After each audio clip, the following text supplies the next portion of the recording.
live in the dungeon. This is the Dream Warrior Review. I'm Kurt Thomas. I'm Mick Strawn.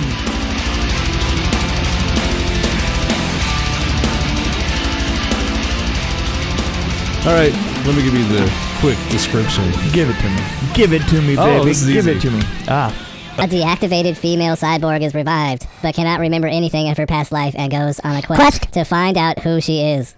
That was my Saturn III reading of that one. Yes, and That was Harvey Keitel. it was Saturn very, III it was very reading hard. this. It was very Keitelish. And there was a Saturn III That- reference in this, but not intentionally. But it looked like Saturn III with the tubes and with stuff. the tubes, yeah, Yes. the tubes, Different were, colored yes. tubes. Exactly, because different colored tubes are what it's all about. Right. This is an example to me. I'm just going to say it right off the top. We saw this travesty of a movie called Polar. That's a graphic novel that didn't really work out for me. Yes, and This is a graphic one- novel that I really liked Yes, in a film. And you like Polar. I so like sorry, Polar but, too, but I have to tell you, But this is man, this is just dead spot on, and I have to say that it harkens back to a type of I don't know, almost it's not steampunk, No. but it did have a very retro feel to it. I kept thinking of Rollerball. Yeah, The 70s and like Arena, those movies back from the 70s. and it had a very it had an advanced Blade Runner-ish or the Running Man kind feel of to feel, it. But maybe. I have to say this is the production design was so much more focused on this. In other words, if you're looking, you were seeing recognizable things.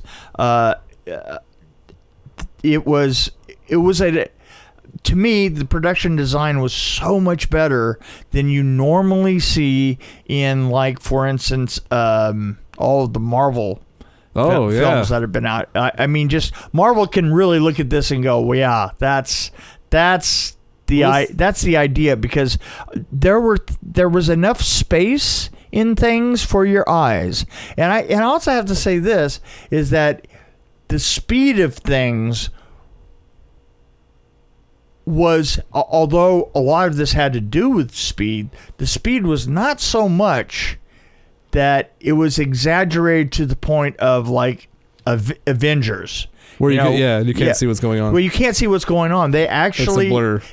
pulled stuff back a little bit and gave you and gave feeling for it.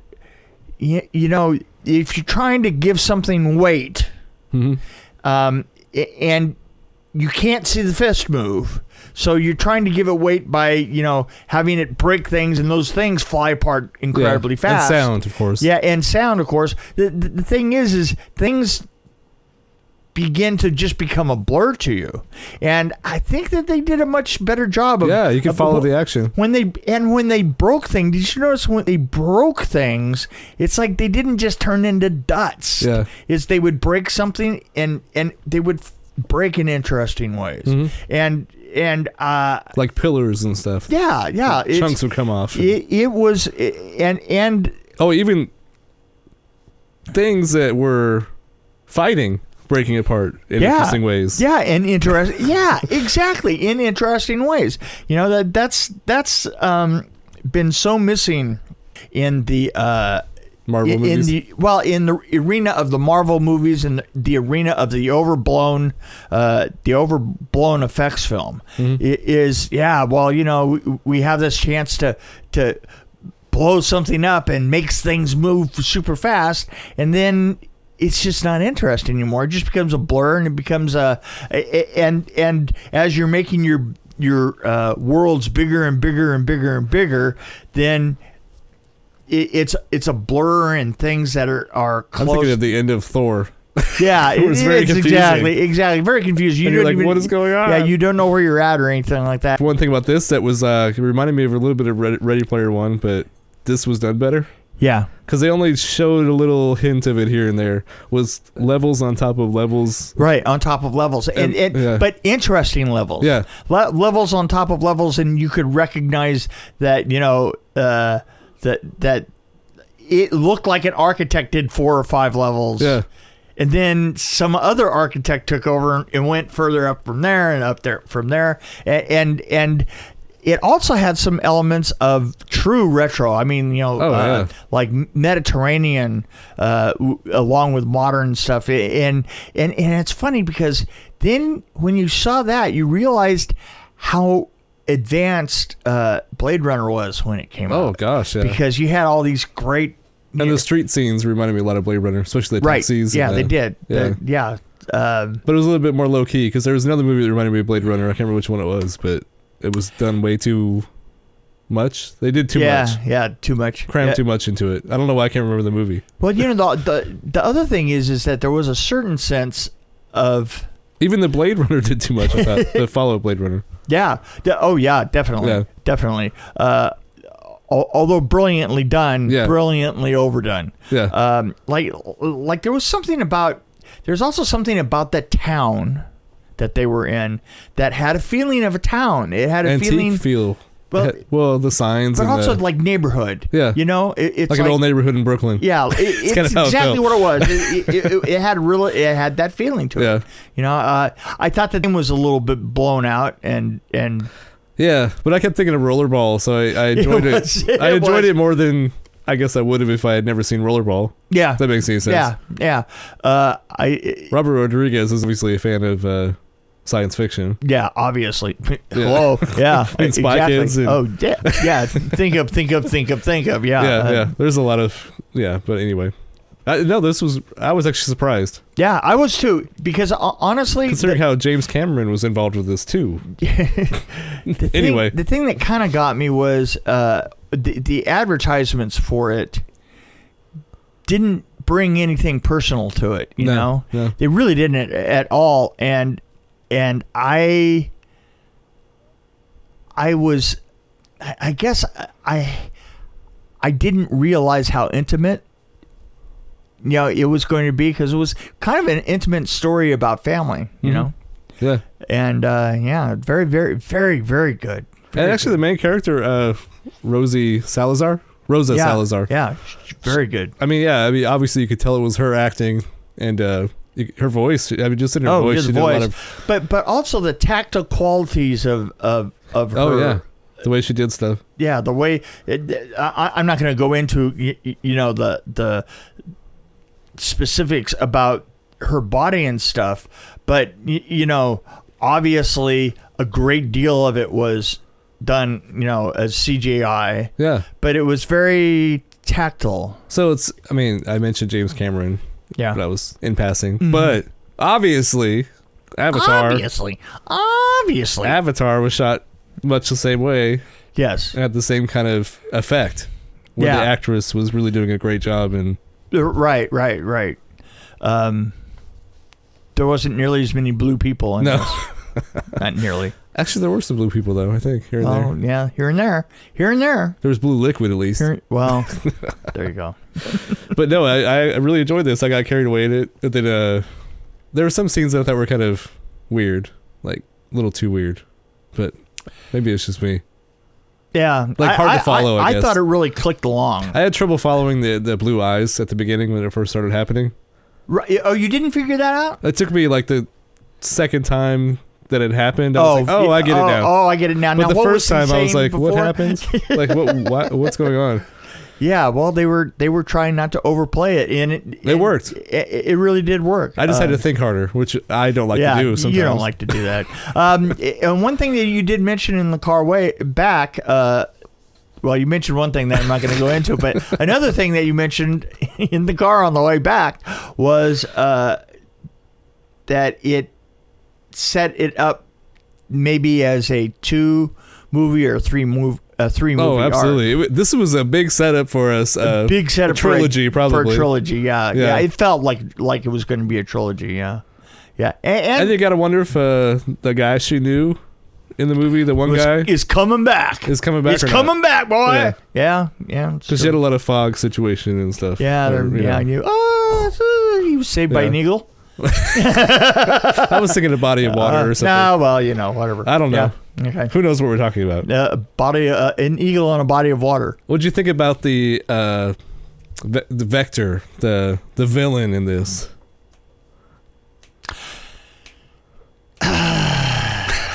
It takes that big of a sigh. Well, Vector or Nova?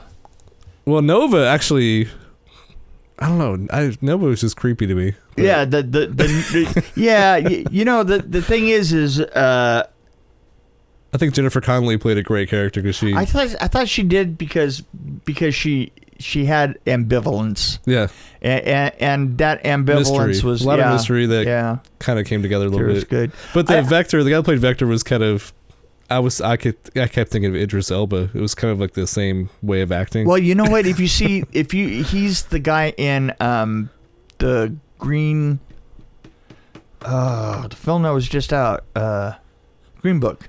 Oh yeah, okay. Yeah. And I saw him in that, and I really like his movements and his eyes. He God. Well, I mean, I thought he was good in the Dark Tower, even though the Dark Tower wasn't a fabulous movie. He carried that movie out. Yeah, but this, this. But this is like Marsh. I can't even pronounce the guy's name. I feel like I have to say this again. What's and this again guy's and name? Again. Mahershala. Yeah.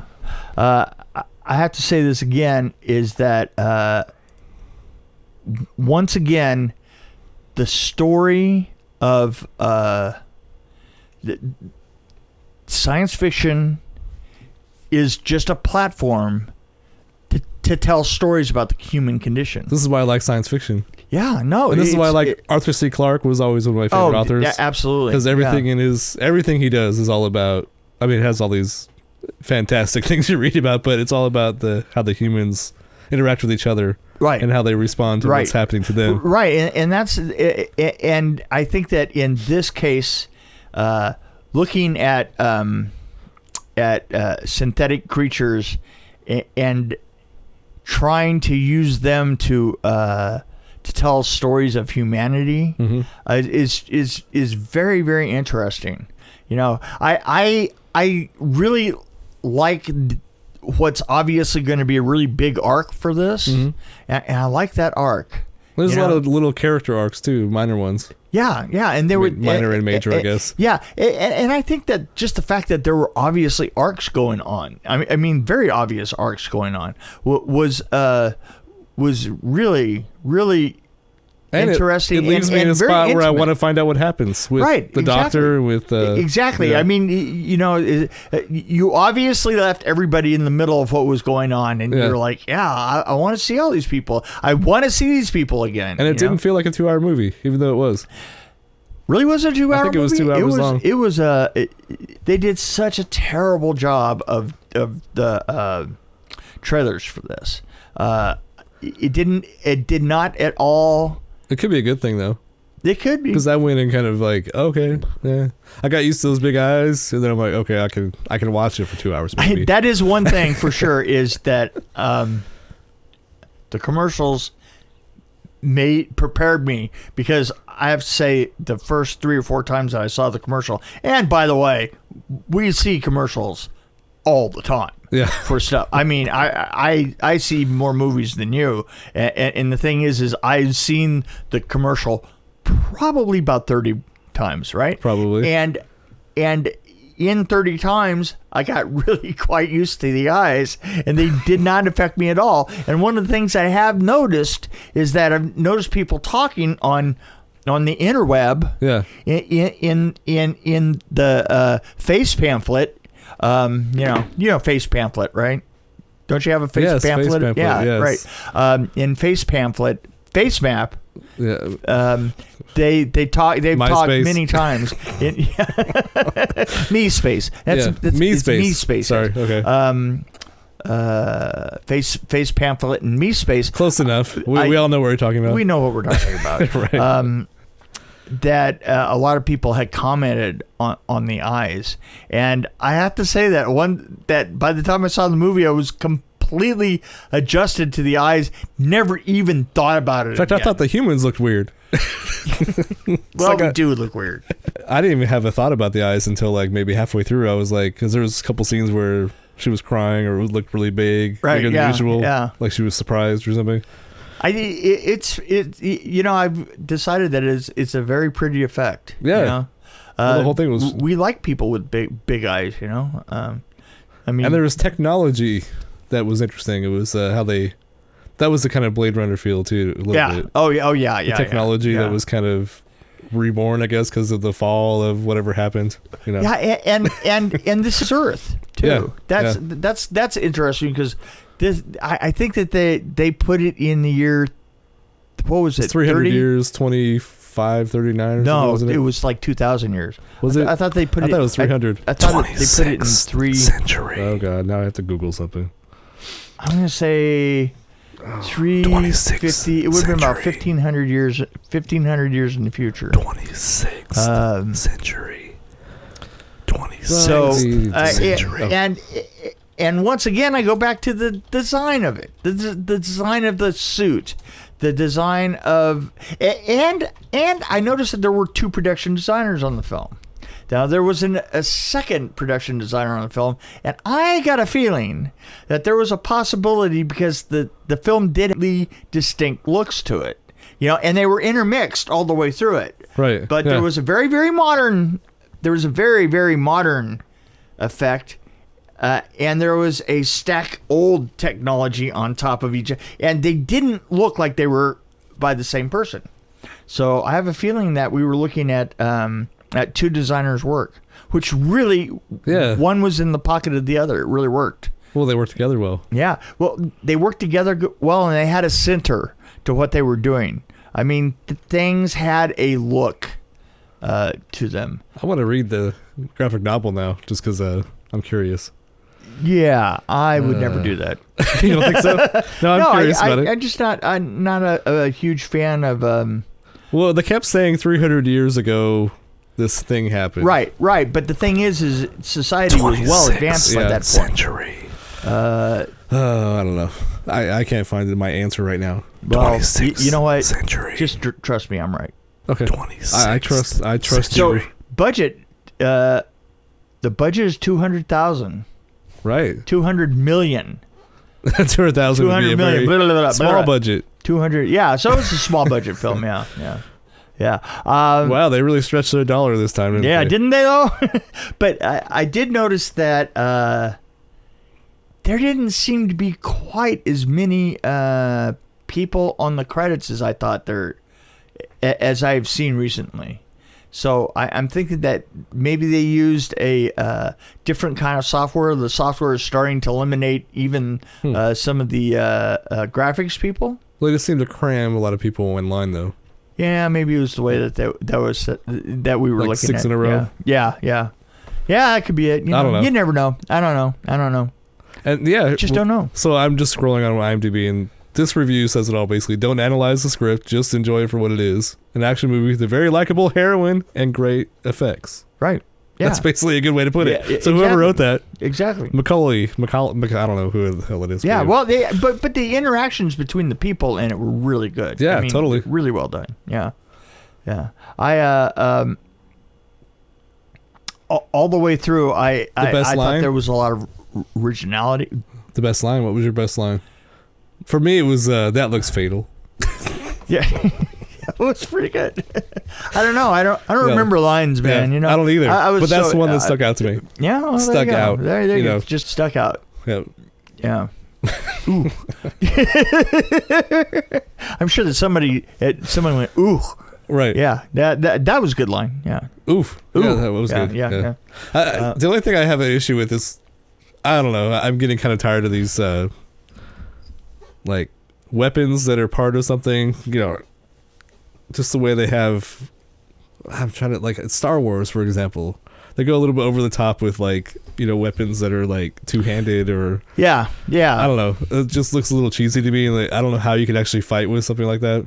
And well, how about the really big clumsy weapon that you couldn't figure out what it was for, really? Right. Yeah, that was the two-handed. Yeah. Yeah. But you know what? It's so that we can see all these cool weapons. I guess so. Yeah.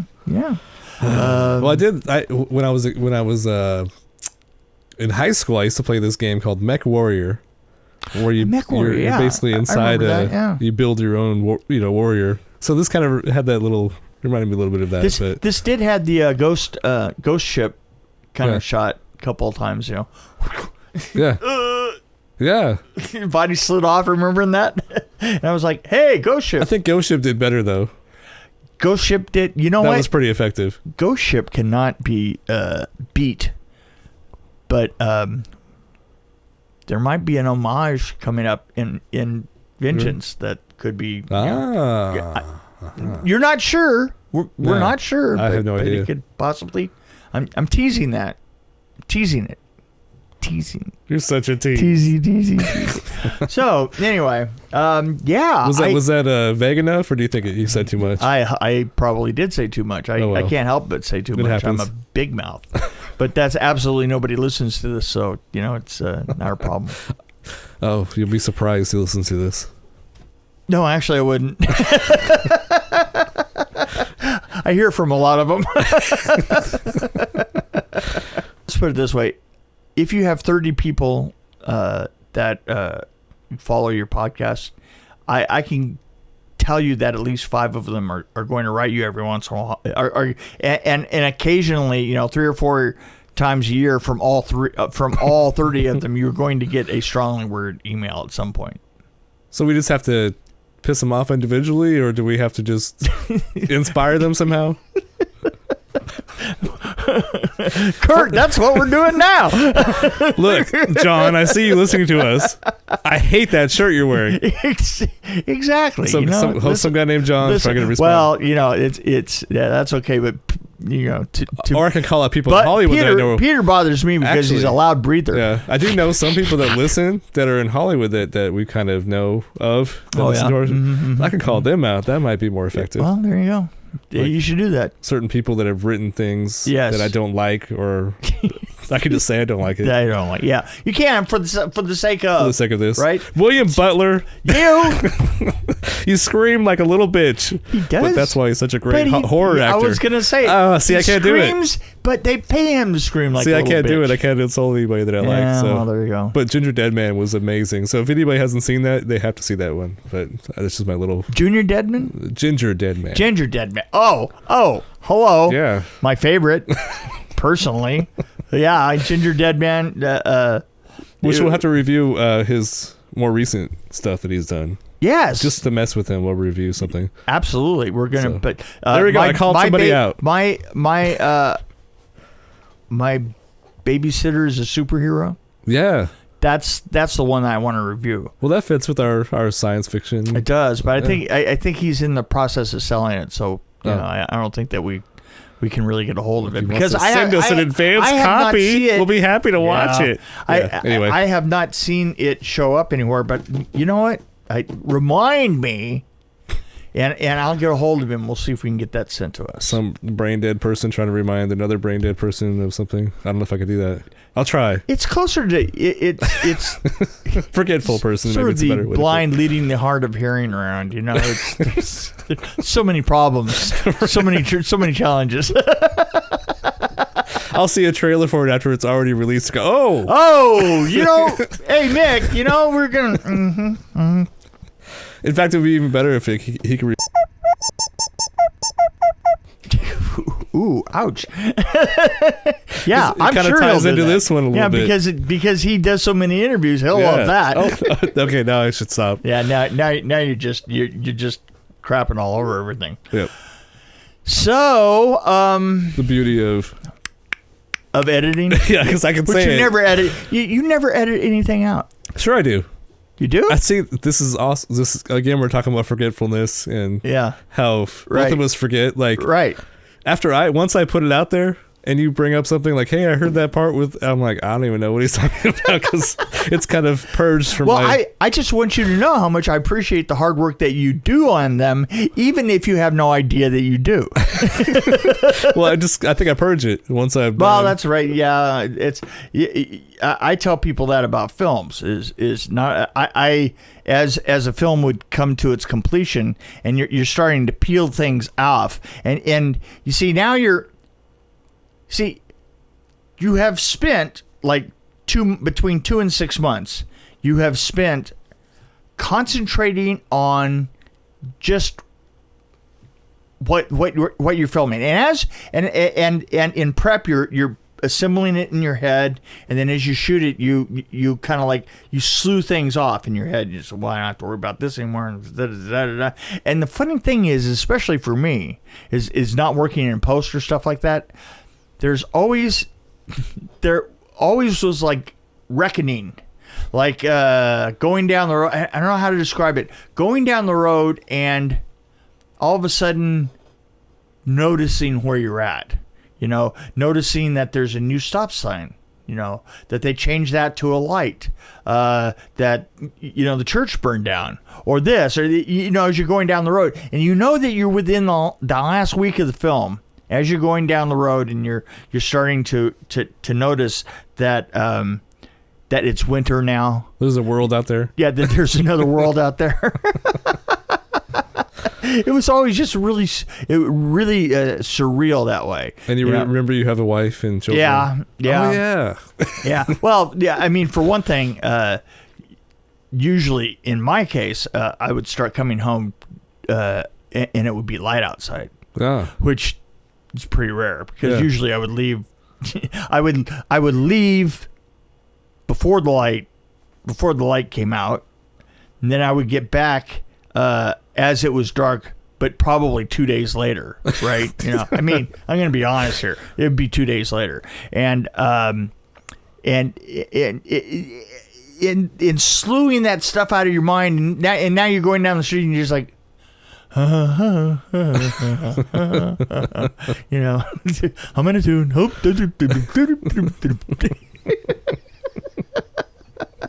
It's funny because it's going to happen here on Vengeance because this is all locked into my head and I'm running through lists in my head. Even now, I mean, I'm running through lists in my head. I've noticed you have two focuses at the same time. Right? How does that work? It's the script that's running. Were you working on a script while you watched the movie at the same time? Well, no. See, you don't understand how it works. How it works is like this: is I am putting the script into the movie that I've got going in my head. So I have to build, and it's just because I'm totally 100% visually oriented. Yeah. And the only way that you were art director, hello. Production designer, hello. Effects designer, yeah, that's right. So it's all visual. It is. So it's all visual, and the thing is you begin to memorize things in that way. And so I'm building the film in my head, and that's how eventually I'll remember the schedule, and I'll remember who's in stuff, and I'll remember, because I will have that film in my head as I relate, and I will update it according to how the sets are coming together, according to how the locations are looking as I see it's like that's exactly how I remember things. And when all of that is gone and walk away, your brain just goes like, just has a pocket up there that's just empty, vibrating. I usually fill it with sleep. Yeah, sleep is a good thing. We'll see. Well, you say it's all visual, but people say that your some of your sets really speak to them. Sorry, I had to come up with something what the stupid hell to is say. that all about? Are you feeling okay? Feeling okay? Temperature over there? Something I think like so. That? Yeah. I think that we haven't rated this thing at all.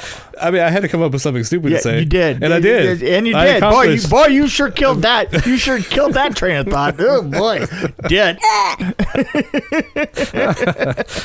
I'm just trying to piss people off. So they write us. Well, you're pissing me off, so that's working. So you're gonna write us a letter? It's working. I'm gonna write a strongly worded email, and I'm gonna do it right now. My name is Rick Long. I won't know. Yep. I'm writing right now. Strongly worded email. Where'd that keyboard come from? That was weird. You need to pull that out of your pocket. That was kind of strange. I'd actually rate this pretty high, even though I have a suspicion that it might not be as well received by the general public. I'm just suspecting. The general public elected somebody as president who Cletus, this is not for you. Yeah, right. So anyway, I'm just saying that I'm always suspicious of the public. Right. And the way I feel about it, I'm going with a 4.2. I really enjoyed it. I think that it was pretty close to being a flawless. It's that CGI real world capture that was done right. I mean, the design was right, the acting was right, the story was right. See, I would put Blade Runner at a 5, and this has a lot of similarities, and I actually am right exactly where you are, pretty much. I mean, I hate agreeing with you. Yeah, you do. Yeah, you do. But no, really, seriously, I think we both enjoyed it just as much, and I can't give it any more than a 4.2, though. Yeah. There's movies that I like a lot more that... I'm not 100% sure that it's going to be iconic to me. Like Mel Brooks. I mean, oh no. Like or Blazing Saddles or Young Frankenstein. I'm not sure that it's going to be or that iconic forever. Yeah, but there's not going to be a play called Alita someday, like The Producers. Boy, that made a suck play. It really would. It would be bad. I don't know how you do the eyes. Anyway. It'd be just glued on, and she'd be blind going around the set. Actually, it would be an amazing play if Robert Rodriguez produced it and Peter Jackson directed it with puppets. See? There you go. Marionettes, not puppets. Marionettes. Marionettes. Yeah, Sorry, yeah. So, Thunderbirds, go! There should be a remake of that. Like with the same technology, though. There is. I would be so into that. There's no Team America. Oh, Team America was awesome. Yeah, Team America was absolutely awesome. Yeah.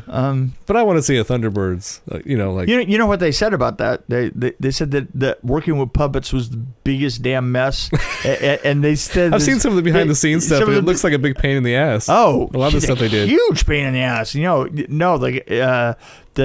The guys who did it, those two directors, the kids, something Park. Oh, South Park. South Park, right? Yeah. They're the guys who did South Park, right? Oh, okay. And in several interviews, as they were doing that, they were saying that this was the worst idea they ever had. Just the process of doing it was so massive. It's and I could totally see that. I mean, the thing is I'm sure that just think that when I think of it this way is it has all the complications of a special effects shot, except for it has that complication in every shot, and then you add special effects on top of it. Right. Boy, I mean, that's just crazy stuff. There was I think that was the one that had was it Team America that had the good sex scene in it? Is that the one I'm thinking of? With the maybe it's time to end this. I think that we better find someplace else to go. Yeah. I think I'm gonna go to a movie. Meet the Feebles, people. Meet the Feebles. Yeah, absolutely.